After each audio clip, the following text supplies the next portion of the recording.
Gather round, children, for a tale of sinister smiles and trucking legends. This story takes place in the middle of nowhere, Kansas. An over-the-road truck driver by the name of Larry was hauling some paper products to the other side of the country. Larry had been driving for nearly 11 hours. He began to feel quite tired and thought it would be a good time to take a break. Only a fool that was testing fate would dare drive in a tired condition. Better safe than sorry, he thought to himself as he pulled into the nearest lot. It was next to a field. Once he parked and looked around, he saw that there was not one single soul around. He was surrounded by fields of corn. He found this a bit unsettling, but decided he should get some shut-eye. He reached over to the front of his truck and closed his sleeper shades, closed his eyes, and began to doze off. He was awoken by a faint sound. He brushed it off. A couple of seconds later, he heard it again. This time it sounded like the faint sound of children's laughter. He sprung from his bed with his eyes wide open. A shiver ran down his spine. He kept telling himself he was just tired and hearing things, and laid back down again. But this time it was clear as day. More children's laughter.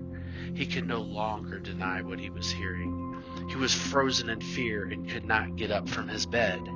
After the initial shock had passed, he rushed over the front seat and was building up the courage to open the blinds. As he was yelling, "What the?" he stuttered. There was no one there. He closed the blind again and stood there in silence. He was not crazy. He knew exactly what he had heard.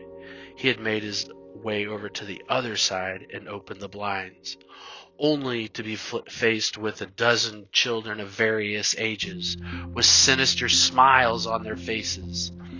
Then out of nowhere, weapons of all types appeared in their hands. Larry's heart began to race. He had seen this tale before and would not dare to stay out there any longer. He began to turn on his truck with no luck. The engine would not start. He began to panic, and the voices of the children called out to him, "Let us in, Larry! Let us in, Larry!" He scrambled to find a weapon to defend himself, but found nothing.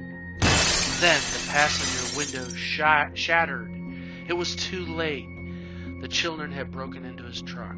He scrambled to find his phone and called for help. The first person he reached was his driver manager, Jim. The children were getting closer. He still could not find a weapon. "Hi, Larry. What's going on? Are you driving right now?" "No, I'm not driving, Jim. The children are trying to kill me," yelled Larry. "Slow down. Who's trying to kill you?" "Get him!" commanded one of the children. "Get him!" The four older teenagers grabbed him and dragged him out of the truck. He tried to fight back and break free, but it was no use. "Help! Help!" Larry screamed. His screams echoed through the field. "Larry, are you there?" screamed Jim. "Hello, Larry?" Larry did not reply. As the children laughed and ran through the field of corn, one child was seen wearing Larry's high-vis vest.